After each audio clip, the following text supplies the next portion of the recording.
He rescues the missing kids, he collects the reward money, and he sleeps with the hot chick.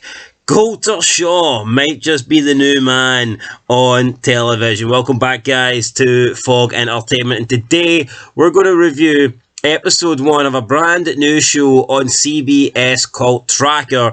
Episode 1 is called Klamath Falls, and this aired on February 11th, directly after the Super Bowl, and that might be partly the reason why it got 18.44 million viewers, which is a astronomical amount of people to watch television in 2024. But I've got to say, I actually really enjoyed this episode 1. I thought it was a really good premiere, and if the rest of the series can continue the way this has started, then this is going to be, I think, one of the best shows that we've seen in a long time in American television. So the main character is Colter Shaw, who is played by Justin Hartley. He is a lone wolf survivalist with extensive tracking skills who travels the country as he likes to call it, quote, rewardist.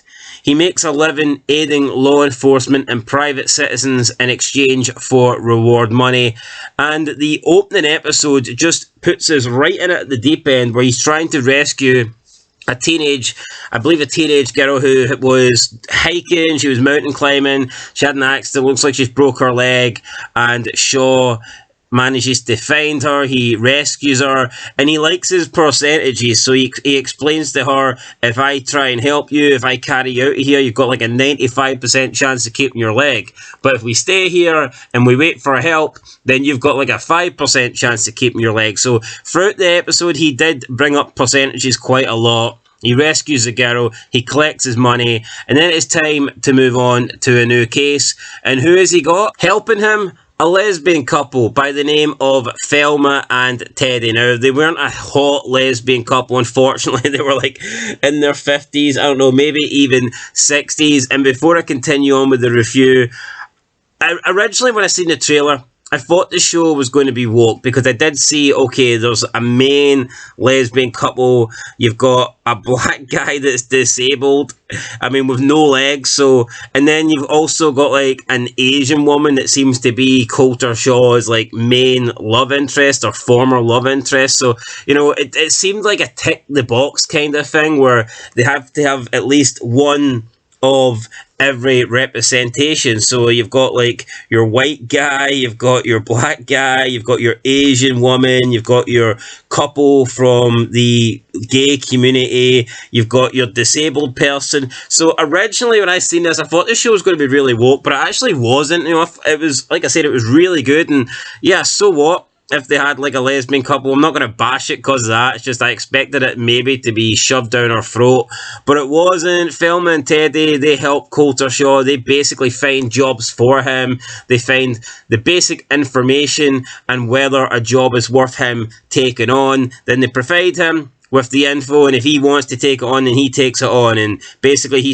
they're part of his team. He's also got another helper called Bob, who is like the tech guy. He hasn't got any legs, but he doesn't need legs. He's got hands, and he's good at typing, he's good at finding information. So Colter Shaw takes on the job looking for a missing teenage boy. He lives with his mother and stepfather, and they believe that the kid's biological father has abducted him. So he ends up managing to get in contact with Bob, who like intercepts the text messages between the missing boy and his biological father. They then find out the place that we're going to meet. So it was like some donut shop. Colter Shaw goes there. He has a little bit of an interaction with some of the staff. He wants to see the cameras, but the staff are like really fucking dumb, so they don't get it. Colter Shaw then breaks in, he looks at the cameras, and he manages to get a still image, but he realizes the guy that took the son isn't in fact his father. We don't know who this guy is. Unfortunately, Colter Shaw then gets arrested for breaking into the donut shop, and he then gets thrown in jail. So at this point, Thelma and Teddy, they have to try and find a lawyer to help Colter, and in the end they have to settle for Renee Green, who I'm assuming had some sort of love romance with Colter, because when she arrives to get him out, I thought the chemistry was really good. She didn't really have any interest in Colter. Colter's trying to explain himself, but she was kind of beating him away at every turn. But she's good at her job because she manages to get Colter free. Colter suggests that maybe they should meet up, but she quickly says no to that and shuts him down. So I like the chemistry between these two. I'm assuming that they had some sort of love romance in the past. They definitely hinted at that, but I think Colter's the kind of guy that could probably sleep with any woman. So Colter then goes back to the parents' house, and they have information, obviously, now that the person that abducted their son is not his father, and it is in fact some guy that his father spent time in prison with. So he believes that this son knows where money is, so he's abducted his son to try and get money. Colter wants to go in his way, but we've got the main police officer, the main captain, thinks that that's not a good idea. He wants to send helicopters in, he wants to go in gun-ho, but Colter says it's not a good idea. I've got a kid's life here at risk. Send me in. I'll go in and I'll get the job done. And then Officer Amini, who arrested Colter earlier in the donut shop, we see some good chemistry between her and Colter as well, and she's on Colter's side. So at the start when she arrested him, she thought he was a jackass.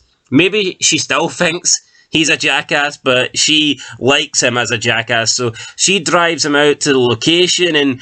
But during this ride, we get some flashbacks with Colter and his father and his family, and it looks like his father was some crazy sort of survivalist. Maybe he was a little bit, I don't know, schizophrenic or paranoid, because he thought people were after him, and it shows you flashbacks of where he is telling the family that they need to leave, they need to get out of here. So we've seen some flashbacks with his father.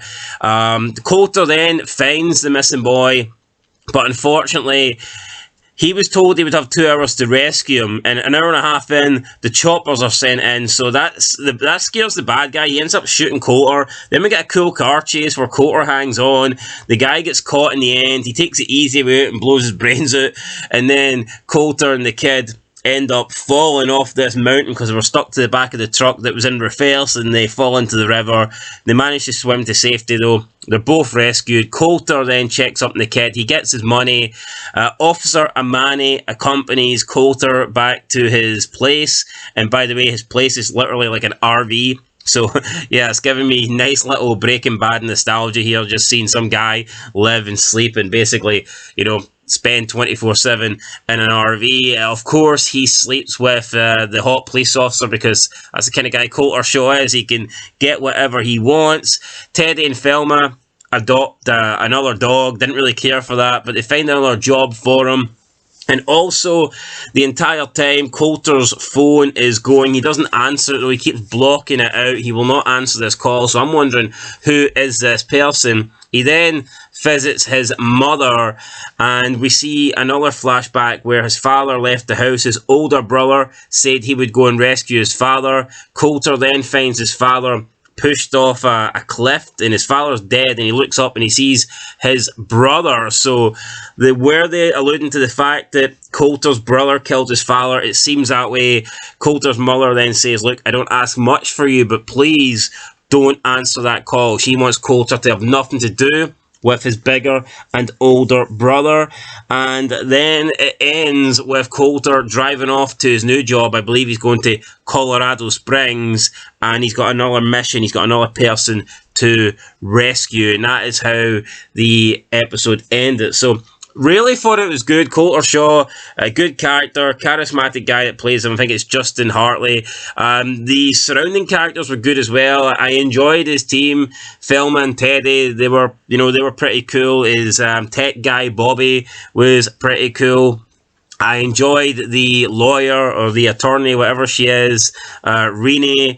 Obviously, she's got a bit of a chip on her shoulder and she's pissed off with Colter. The female officer, she's pretty hot as well. She gets with Colter. I thought it was fast-paced. I liked the way it started, and we were straight into Colter having to deal with someone that was injured and hurt. So straight away, we're literally 1 minute into the episode, we've already got Colter rescuing someone. And then it was quick-paced, and the first job gets resolved, in the opening episode. So I thought it was good. 43 minutes, it flew in. I have no complaints, guys. This was a really good premiere, and if you're into crime and drama type TV shows, episodes, then I would definitely recommend this. But nah, man, I enjoyed it. I thought it was good. It was entertaining. I was always wondering what was happening next. And the 43 minutes, it flew in, you know. It wasn't like I was watching time. Sometimes you feel like something's dragging on or you get a little bit bored. I was constantly interested. I enjoyed the characters. There was no one that I thought was boring, or there was no one that I really disliked. So that was good. Yeah, and the main character, like I said, Colter, very charismatic, funny. I thought it was really good. So I'm going to give it an 8 out of 10. Yeah, for me, definitely a good premiere. It'll be interesting to see if the rest of the episodes can stay at this sort of level. But yeah, no, I seen the trailer for Tracker. I thought it looked interesting. I was definitely going to check this show out, and I was impressed. I was definitely impressed with this premiere. So good premiere, great premiere. 8 out of 10 for me, and I hope that the rest of the episodes can deliver what this one gave us. So I think there's 13 episodes in season 1. Obviously, we don't know if it will get a season 2, but I think they will have this show in mind. Normally, every show is kind of put out there to get at least multiple seasons. No one really creates a show and intends for it to only go one season. So, yeah, I mean, great. Like I said, great rating after the Super Bowl. I think it'll be interesting to see what episode 2 does. I know it's going to be a big drop-off, but how big will that drop-off be? That remains to be seen. And I think it could be exciting, because I think it could be a show where every episode we're constantly getting introduced to new characters. So we're going to have, in my opinion, I think what's going to happen is we're going to have your core characters, but then reoccurring characters will change every single episode. So we're going to have like the main cast, I believe, of Colter, and then his main group that help him, like extended family perhaps. And then it's like every other episode, you know, we're going to have a new scene, a new job, and new characters. So, yeah, no, for me, definitely worth checking out, guys. 8 out of 10. I'll catch you in the next one. This was Tracker, and then until next time, peace.